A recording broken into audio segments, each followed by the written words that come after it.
আসসালামু আলাইকুম। হ্যালো বন্ধুরা, তোমরা কেমন আছো? আশা করি তোমরা ভালো আছো। আমি আলহামদুলিল্লাহ ভালো আছি। আমার শখের কিচেনে তোমাদের সবাইকে স্বাগতম। প্রতিদিনের মতো আবার বরাবর একটা আবার মজার রেসিপি নিয়ে আসলাম, খিরসা ভাপা পিঠা। এর আগে দেখেছো কিনা আমি জানি না। আমার দেখা জানা মতে আমি জানি না। আমি পিঠাটা তৈরি করছি, তোমরা প্রথম থেকে শেষ পর্যন্ত দেখবা। চলো শুরু করি। আমি প্রথমে একটা কাপ নিয়েছি বা বাটি নিলেও হবে।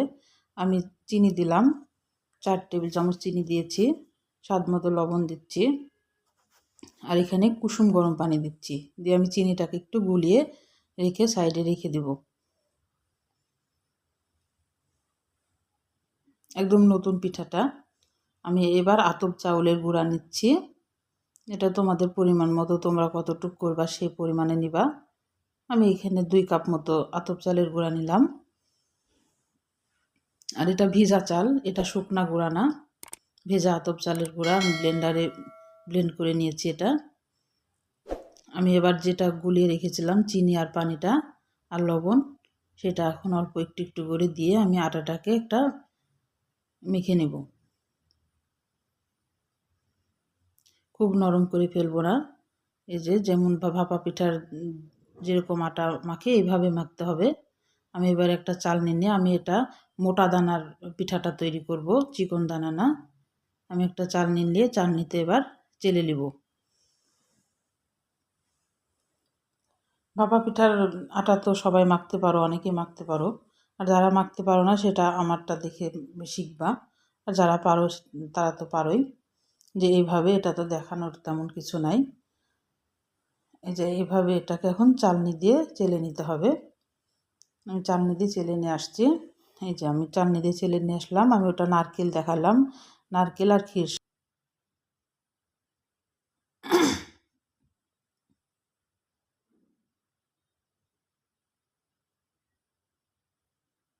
করে খেয়ে আবার কমেন্ট বক্সে কমেন্ট করে বলো যে কেমন লাগলো। আমি তোমাদের দেখাই দিচ্ছি। দেখো, মাঝখানে আমি পুরটা দিয়ে দিলাম, যে খিরসাটা তৈরি করেছিলাম সেটা দিয়ে দিলাম। আর আমি খিরসাটা তৈরি করে দেখালাম না। খিরসা তো অনেকেই পারো তৈরি করতে। এটা দুধ দিয়ে তৈরি করতে হয়। দুধকে ঘন করে জাল করে এটা খিরসা তৈরি করতে হয়। মাঝখানে দিয়ে দিলাম, নারকেলও দিয়ে দিলাম। দিয়ে এবার একটু চেপে চেপে, খুব চাপতে হবে না, হালকা চেপে বাটির চেপে বাটিতে দিয়ে একটা পরিষ্কার পাতলা কাপড় নিতে হবে।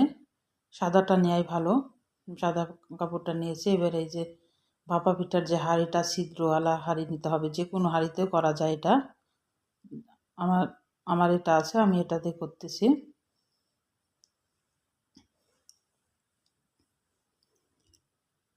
দেখো কীভাবে একদমই সহজভাবে, একদম সহজ পিঠাটা, কিন্তু খাইতে অনেক মজা।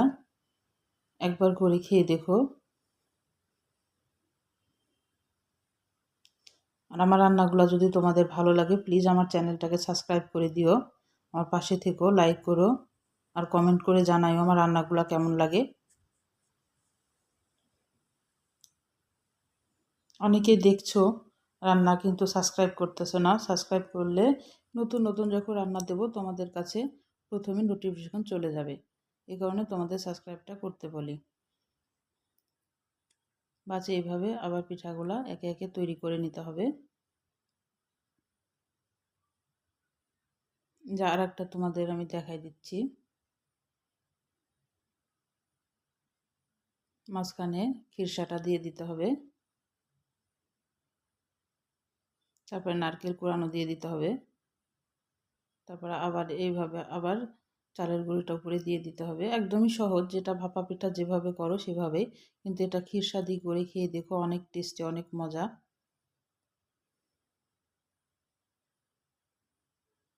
খিরসা ভাপা পিঠাটা অনেকই মজা, অনেক টেস্টি, আসলে টেস্টি। আমি করছি বলে বলছি না। তোমরা একবার করে খেয়ে দেখো, দিয়ে কমেন্ট বক্সে কমেন্ট করে আমাকে জানাও যে আসলে কেমন লাগলো। যে আমার একে একে করে পিঠাগুলা তৈরি করা হয়ে গেল। যে তোমাদের একটা ভিতরটা আমি দেখাচ্ছি ভেঙে, দেখো খিরসাটা কত সুন্দরভাবে বেরিয়ে আসতেছে। দেখো কত সুন্দর লাগতেছে। তোমরা সুস্থ থাকবা, ভালো থাকবা, পরিবারের খেয়াল রাখবা আর আর আমার সাথেই থাকবা। আল্লাহ হাফেজ।